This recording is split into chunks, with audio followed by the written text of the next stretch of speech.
Good morning, students. Welcome to global arts classes. आज मैं आप लोगों के सामने इंग्लिश ग्रामर का जो सबसे इम्पोर्टेंट पार्ट है उसका नाम है वर्ब। वर्ब को इंग्लिश लैंग्वेज का जान कहा जाता है। It is the soul of English language. कहा जाता है कि अगर वर्ब हटा दिया जाए तो इंग्लिश या कोई भी लैंग्वेज बेकार हो जाए, बोलने के लायक नहीं है। तो इंग्लिश ग्रामर में अगर वर्ब का ज्ञान नहीं है तो आप कोई भी सेंटेंस, कोई भी वाक्य को सही बोल नहीं सकते हैं, पढ़ नहीं सकते हैं, समझ नहीं सकते हैं और बहुत सारे कंपटीशन में उसको सॉल्व भी नहीं कर सकते। तो वर्ब का जानना बहुत जरूरी है। तो वर्ब जो है, वर्ड बना है वर्बम से। वर्बम एक लैटिन वर्ड है, इससे बना है वर्ब। इसका अर्थ होता है डूइंग वर्क। वर्बम का मतलब होता है action. It shows action, state and position. Verb का डेफिनेशन करेंगे। It shows action, state and position. ये काम बताता है, हालात बताता है, पोजीशन बताता है। तो अब इसमें हम लोग जानेंगे कि वर्ब है क्या एक्चुअली और काम कैसे करता है। तो सबसे पहले हम लोग वर्ब को अगर जानेंगे, वर्ब को जानने के लिए वर्ब को दो भाग में डिवाइड कर दिया और सबसे पहले वाले का नाम रखा फाइनाइट वर्ब और दूसरे वाले का नाम रखा नॉन फाइनाइट वर्ब।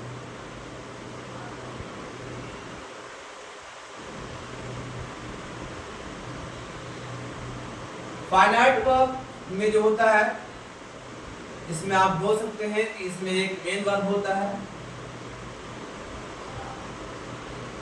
और एक ऑक्सिलरी वर्ब होता है। ऑक्सिलरी वर्ब और मेन वर्ब के मेल से ही ये फाइनाइट वर्ब कहलाता है।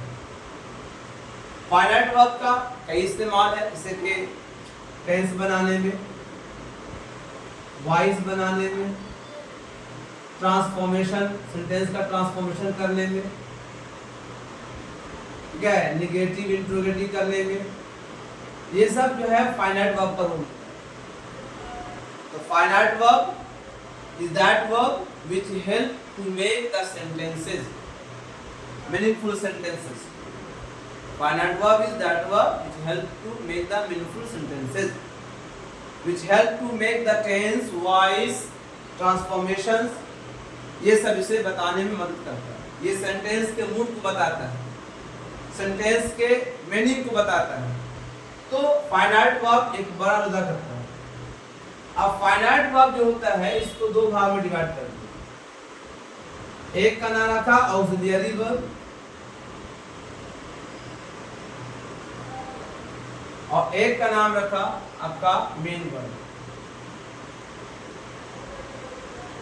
जिसको हम लोग फंक्शनल वर्ब भी कहते हैं, प्रिंसिपल वर्ब भी कहते हैं, मेन वर्ब भी कहते हैं। ऑक्सिलरी वर्ब और मेन वर्ब से मिलकर के ही बनता है फाइनाइट वर्ब। ऑक्सिलरी वर्ब को हम लोग हेल्पिंग वर्ब भी कहते हैं, HV, helping verb. Helping verb helps main verb to form tense, voice, transformation, negative, interrogative, ये सब बनाने में मदद करता है।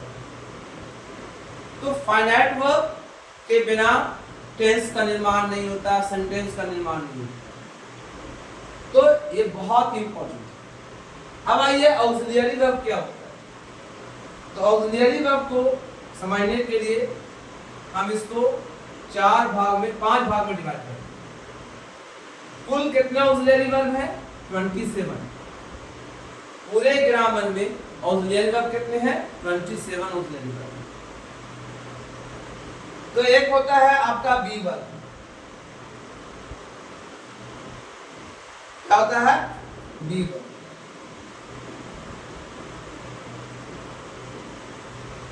बी वर्ब में आता है इज, आर,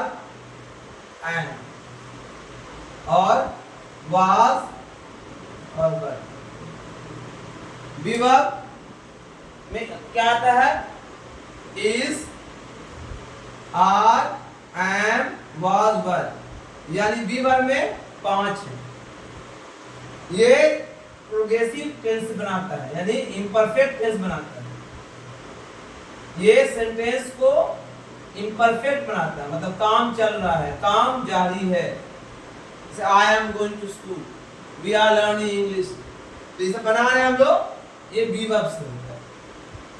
ठीक है, और इससे फिल इन द ब्लैंक्स में बहुत काम आता है।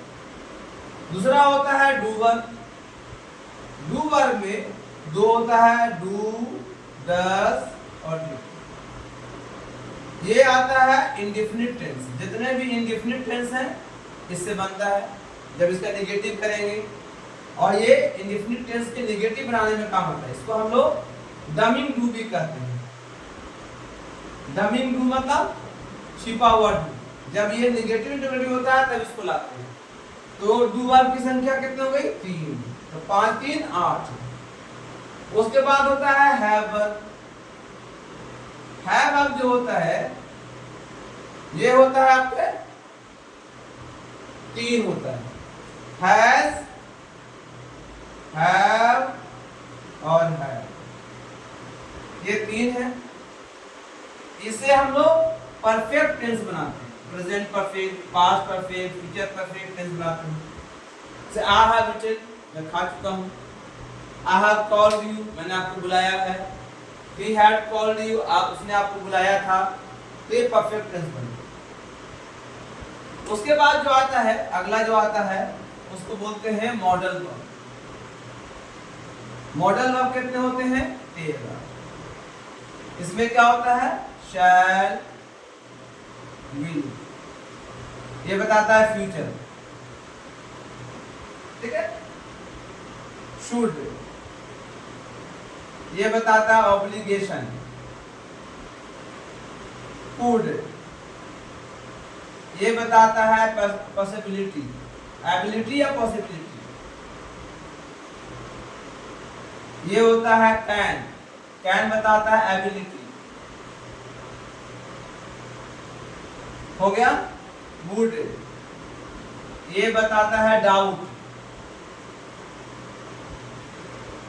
तो shall, will, should, could, can, would, may, ये बताता है पॉसिबिलिटी। माइट, मे का पास्ट है माइट, लो पॉसिबिलिटी। ठीक है, उसके बाद आता है आउट टू। 1 2 3 4 5 6 7 8 9 है ना। और फिर क्या होता है? Dare, dare. अगला होता है डिडंट। अगला होता है यूज्ड टू, ये हैबिट शो करता है। 1 2 3 4 5 6 7 8 9 10 11 12। और एक और होता है कैन का कुड हो गया, मे, माइट, आउट टू, विल का वुड, कैन, कुड, मस्ट, एक होता है मस्ट। तो ये क्या हो गया? हमारे मॉडल वर्ब कितने हो गए? 13। ठीक है, और एक वर्ब होता है जिसको बोलते हैं auxiliary, passive auxiliary. Passive auxiliary ये होता है बी, बीइंग और बीइंग। जब पैसिव बनाते हैं तो इस्तेमाल होता है। तो ये हो गया 3। तो 3 और 13 16, 16 और 3 19 और 3 22 और 22 5 27, यानी कुल कितने ऑक्सिलियरी हो गए? ये सारे ऑक्सिलियरी पूरे ग्रामर पर राज करते हैं। पूरे ग्रामर पर राज करता है ये पूरा ऑक्सिलियरी। यही मेन वर्ब को संचालित करता है। एक बात याद रखिए, अगर इसको याद नहीं करेंगे, इसको नहीं जानेंगे, इसका यूज नहीं जानेंगे, तो आप सेंटेंस बोल ना सकते ना समझ सकते। अब आइए मेन वर्ब। मेन वर्ब जो होता है इसमें 2 होता है। क्या होता है? 2 होता है। एक होता है आपका ट्रांजिटिव वर्ब और एक होता है इंट्रांजिटिव। ट्रांजिटिव वर्ब अपने साथ ऑब्जेक्ट लेता है और इंट्रांजिटिव वर्ब अपने साथ कंप्लीमेंट लेता है। साफ साफ बात। जैसे आई एम ईटिंग फूड, तो ईट क्या है यहाँ पर ट्रांजिटिव है क्योंकि अपने साथ ऑब्जेक्ट ले रहे हैं। I am sleeping in the room, तो रूम क्या है, रूम है कॉम्प्लीमेंट है, ऑब्जेक्ट नहीं है, तो स्लीपिंग क्या हो गया, इंट्रांजिटिव वर्ब हो गया। I am standing in the room, तो ये स्टैंड क्या है, ये आपका इसमें ऑब्जेक्ट नहीं है, कॉम्प्लीमेंट है, ये इंट्रांजिटिव वर्ब है। ट्रांजिटिव वर्ब जो होता है ये तीन तरह का होता है। एक होता है मोनो ट्रांजिटिव, ठीक है, एक होता है डाई ट्रांजिटिव,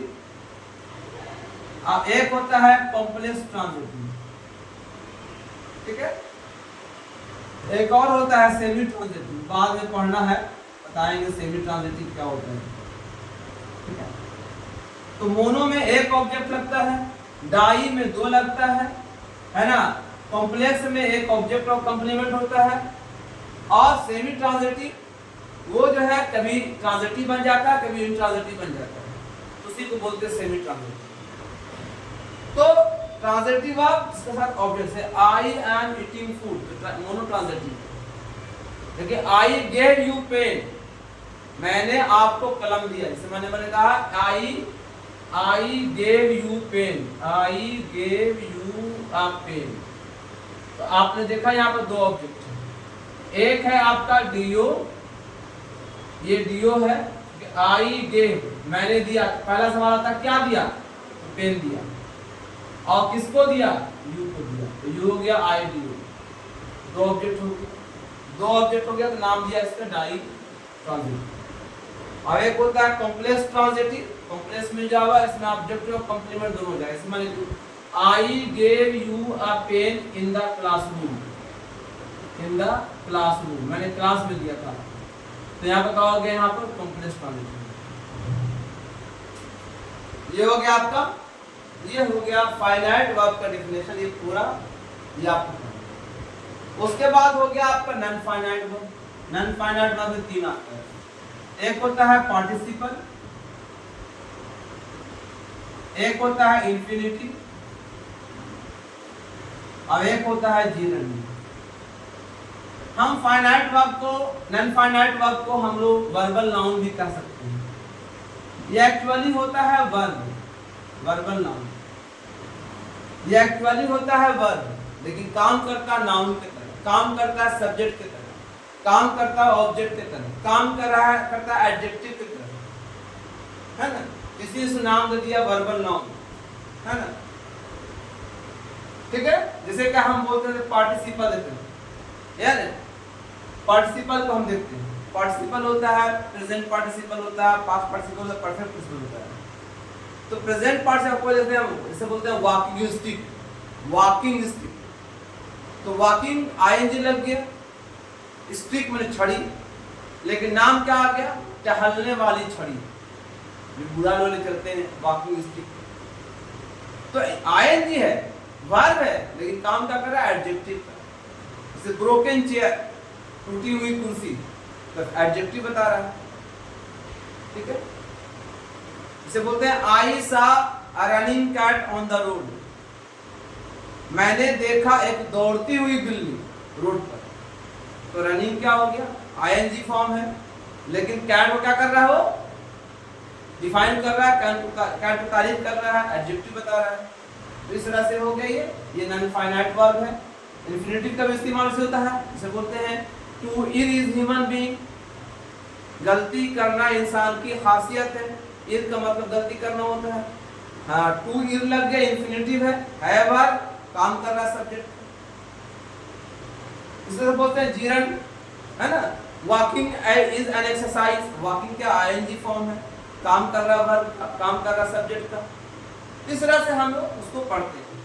अब इसको प्रॉपर डिफाइन करना हो, वन बाय वन डिफाइन करना हो, तो ये अलग से मैटर, जिसका हम वीडियो बनाएंगे, एक मरतबा ऑक्सिलरी वर्ब का बना देंगे और मेन वर्ब के साथ बना देंगे, फिर आपको फाइनाइट और नॉन फाइनाइट का अलग समझ। लेकिन ओवरऑल मैंने बताया कि वर्ब क्या होता है, ये वर्ब का पूरा खाका, ये वर्ब की फैमिली है, इस वर्ब की फैमिली को समझना जरूरी होता है, और जब तक वर्ब नहीं याद रहेगा आप कोई भी ग्रामर को न अच्छे से समझ सकते हो, न बोल सकते हो, न लिख सकते हो। ये बहुत जरूरी है, इसलिए मैंने एक वर्ब की फैमिली बनाई, एक है ना, जिसमें सारा चीज बता दिया मैंने। एक्चुअली वर्ब यही होता है, बहुत से टीचर पढ़ाते हैं लेकिन डिटेल नहीं बताते कि ऑक्सिलरी वर्ब क्या होता है, कौन कौन मेन होता है ना, फंक्शनल वर्ब क्या है ना, फिर आपका नॉन फाइनाइट वर्ब क्या है। तो ये सब चीज आपके सामने खुल करके आ गई। ये वीडियो यहीं पर हम अंत करते हैं। इस वीडियो को लाइक कीजिए, सब्सक्राइब कीजिए, शेयर कीजिए। Thank you.